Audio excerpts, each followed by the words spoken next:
প্রিয় দর্শক, আসছে 2রা জুন কানাডার অন্টারিওতে অনুষ্ঠিত হতে যাচ্ছে জাতীয় সংসদ নির্বাচন বা পার্লামেন্টারি ইলেকশন। এই ইলেকশনে ন্যাশনাল ডেমোক্রেটিক পার্টি বা এনডিপি থেকে একটি আসনে মনোনয়ন দেওয়া হয়েছে ডলি বেগমকে। ডলি বেগম হচ্ছেন প্রথম বাংলাদেশি বংশোদ্ভূত কোনো ক্যানাডিয়ান যিনি কানাডার পার্লামেন্ট মেম্বার নির্বাচিত হয়েছে। ডলি বেগম কিন্তু এই আসনের সংসদ সদস্য। আজ আমরা ডলি বেগমের উপর একটা সাক্ষাৎকার দেখব। চলুন দেখি সেই সাক্ষাৎকারটি। আপনাকে স্বাগতম এই অনুষ্ঠানে। অনেক অনেক ধন্যবাদ। অনেক অনেক ধন্যবাদ। আচ্ছা, আসছে 2রা জুন অন্টারিওতে জেনারেল ইলেকশন হচ্ছে এবং এই ইলেকশনে আপনি এনডিপি থেকে নির্বাচিত হয়েছেন অলরেডি এবং আবারও আপনাকে রিইলেক্ট করার জন্য নির্বাচন করা হয়েছে এনডিপি থেকে। তো আপনি মনে করেন যে কি কাজ আপনি এর মধ্যে অ্যাকমপ্লিশ করেছেন যে কারণে অন্টারিওর মানুষ আবার আপনাকে নির্বাচন করবে? ধন্যবাদ আপনাকে আমাদের ক্যাম্পেইন অফিসে আসার জন্য। অনেক ওয়েলকাম। আসলে আমরা এই যে দেখতে পাচ্ছেন আমাদের অনেক ভলেন্টিয়ার আসছে, যারা সবাই দেখতেছে আমাদের গত 4 বছরের অনেক মেহনত। We have been able to accomplish a lot over the last few years. আমরা অনেক লোকাল মানুষের পাশে দাঁড়াতে পারছি, and we have been very proud of the work that we've completed as well. I can start with just making sure that local representation টা কত important সেটা আমরা খুব ভালোভাবে এখানে we have been able to do that really successfully. যার যে কোনো প্রবলেম নিয়ে আসতে পারছেন আমাদের অফিসে। We had local office hours, open office hours every Friday morning. কখনো এটা আসলে শোনা যায় না যে কোনো পলিটিশিয়ানের ওপেন অফিস আওয়ার্স থাকে। আমরা প্রতি ফ্রাইডেতে ওপেন অফিস আওয়ার্স রাখছি। That was something that we promised as well.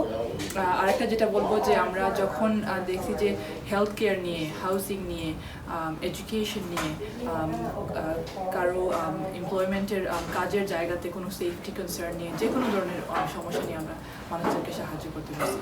আর যখন কোনো প্রবলেম হয়েছে যেটা আমাদের লোকাল মানে প্রভিন্সিয়াল ছিল না, বিকজ আমরা প্রভিন্সিয়াল রিপ্রেজেন্টেটিভ, তখন আমরা চেষ্টা করছি যে ওদেরকে কীভাবে রিসোর্সেস দেওয়া যায় for federal, municipal অথবা অন্য লোকাল কোনো ইস্যুতে।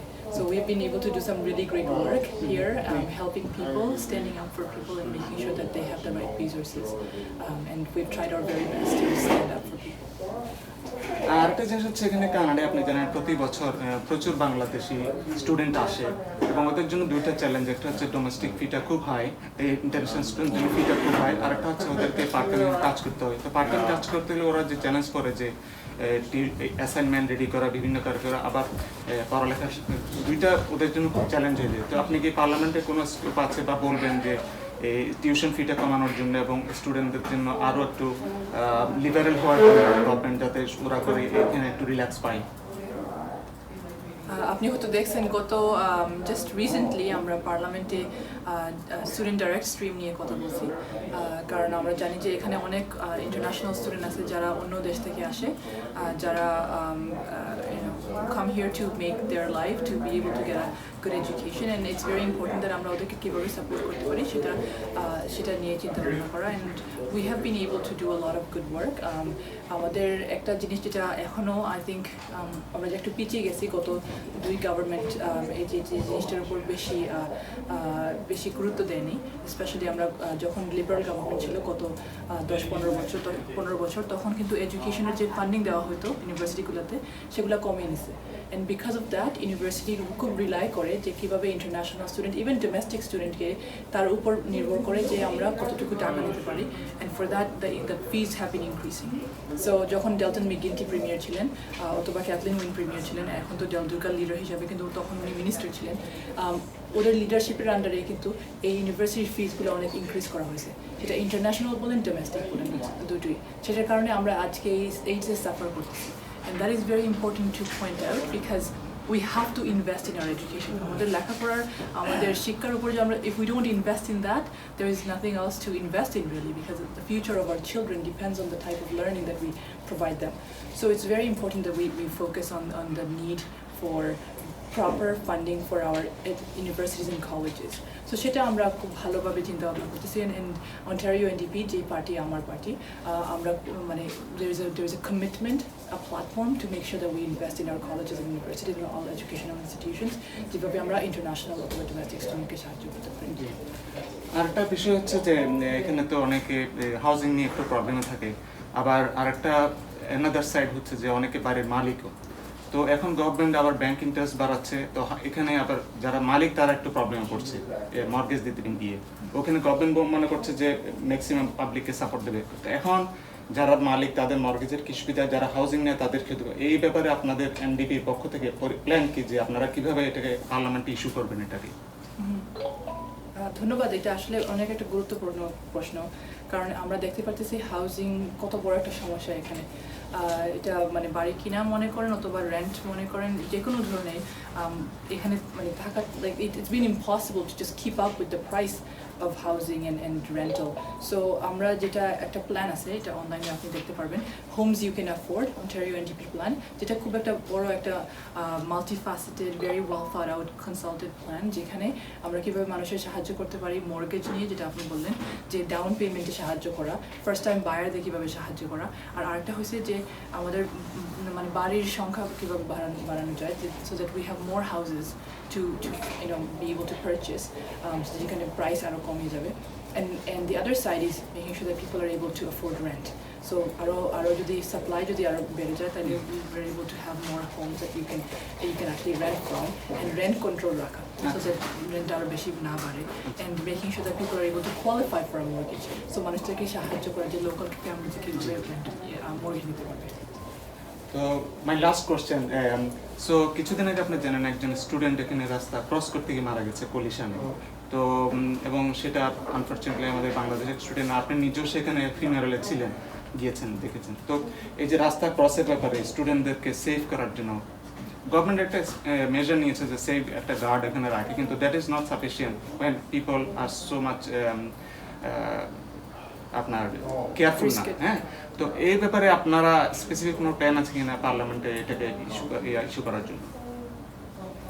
Thank you so much. That's a very important issue, যা আমরা যেটা আসলে স্কারবোরোতে অনেক ফেস করতেছি যে প্রবলেমটা। এখানে আমাদের লোকাল রোড ডিজাইন যেটা, এটা আসলে অনেক রিস্কি। তো এটার অনেক মানে কয়েকটা জিনিস প্রবলেম আছে, যেটা রোড ডিজাইন একটা বললাম, আর একটা হচ্ছে যে আমরা এখানের যে অনেক নেগলিজেন্ট ড্রাইভার যারা আছে ওদেরকে কীভাবে আরও ভালোভাবে ট্রেন করা হয়, আর একটা প্রপার কনসিকুয়েন্সেস থাকে যখন আপনি নেগলিজেন্ট ড্রাইভিং বলেন, drunk driving, distracted driving, any of those, যখন কেউ এভাবে ড্রাইভ করে কাউকে হার্ট করে, if they are injured for example, এই যে এর পরে কী কনসিকুয়েন্সেস হয়, এটা নিয়ে আমি অনেকবার কথা বলছি, পার্লামেন্টেও কথা বলছি। আর in few months ago I actually brought a bill forward, মানে পার্লামেন্টে একটা আমি লেজিসলেশন প্রপোজ করছি, যেটা second reading পাসও হয়েছে। So we were able to push the government to understand the importance of this, যেটা যে কীভাবে আমরা একজন মানুষ যখন ইম্প্যাক্টেড হয় তার ভিক্টিম ইম্প্যাক্ট স্টেটমেন্ট শোনা, তাকে আবার তারপর যে এই কলিশনটার কারণ, so that they're able to actually go through a retraining process. So and obviously যার কথা বলতেছেন আমরা, I think the young woman that we lost is a huge loss for our community, and I think we have to do a lot more to be able to support people who, especially young kids. There was a school zone, এটা স্কুলের সামনে ছিল, and we are able to make sure that যদি school safety zone ভালোভাবে করা হয়, এটাও একটা ইম্পর্টেন্ট জিনিস। So I think it's a much bigger problem that we have to address. So I just want to highlight a few things. যেটা আপনি বললেন, যেটা নাদিয়ার কথা বললেন, আমরা বার্সেলোনার ডানফুটে দেখছি যে এটা আসলে খুব স্পিডে মানুষ যায়, সেখানে স্পিড কীভাবে কন্ট্রোল করা হয় একটা। আরেকটা হচ্ছে যে রোডের যে একটা ইন্টারসেকশন যখন লেফট টার্ন নেওয়া হয়, সেটা অনেক ডেঞ্জারাস লেফট টার্ন। সো সেই রোড ডিজাইনটা কীভাবে, ইন্টারসেকশনের ডিজাইনটা কীভাবে চেঞ্জ করা হয়, সেটা হচ্ছে আরেকটা পয়েন্ট। আর আরেকটা জিনিস হয়েছে যে যখন কেউ নেগলিজেন্ট ড্রাইভিং করে অথবা ডিস্ট্রাক্টেড ড্রাইভিং করে, তখন সেটাকে কীভাবে কন্ট্রোল করা হয়, সেটা কি কনসিকুয়েন্স, সেটা হচ্ছে আরেকটা পয়েন্ট। আর ফাইনাল যেটা হয়েছে যে আমরা যখন দেখি যে মানে স্কুল জোন অথবা কোনো কমিউনিটি সেন্টার, কোনো যেখানে বাচ্চারা খেলাধুলা করে রেসিডেন্সিয়াল এরিয়া, সেই এরিয়াগুলোকে কীভাবে আমরা ভালোভাবে প্রোটেক্ট করতে পারি। সেটা কিন্তু হাইওয়ে না, even though it's considered sometimes an important artery for people to get through, we have to make sure that we're able to protect our residential areas. এটা আমাদের স্কারবোরো সাউথ ওয়েস্টে অনেক জায়গাগুলো আছে যেখানে অনেক মানুষ স্পিড করে চলে যায়, বাইরের মানুষ, সেটা কিন্তু স্কারবোরো না, অন্য জায়গা থেকে আসে, কিন্তু এই রোডগুলোকে অলমোস্ট একটা হাইওয়ের মতো ইউজ করা হয়, সেটা আমরা আর কন্ট্রোল করতে হবে। So there is quite a few things that we have to do one by one, যেটা মিউনিসিপ্যাল আর প্রভিন্সিয়াল গভর্নমেন্ট মিলে কাজ করতে হবে। Dolly Begum, you are so busy এবং আপনি সময় দিয়েছেন আমাদের এই দর্শকদের জন্য, আপনাকে অনেক ধন্যবাদ। আপনাকে অনেক অনেক ধন্যবাদ for coming to the campaign. Thank you so much. Thank you very much. Dear viewers, just cover করলাম ডলি বেগমের সাথে সাক্ষাৎকার, এবং উনি বেশ কিছু প্রমিস অনেকটা উনি রাখবেন, ওনার ম্যানিফেস্টোতে রাখবেন এবং ডিবেট সংসদে বলবেন। তো আশা করি যে আমরা একটা ভালো নেক্সট সেশন যদি উনি উইন করেন, তাহলে আমরা একটা ভালো বাঙালি কমিউনিটির জন্য যারা দেখছেন, আশা করি যে তারা একটা ভালো ডলি বেগমের নেক্সট টার্মে আরও ভালো আমরা কিছু দেখতে পারবো আশা করি। আপনাদের সবাইকে ধন্যবাদ এই অনুষ্ঠান দেখার জন্য।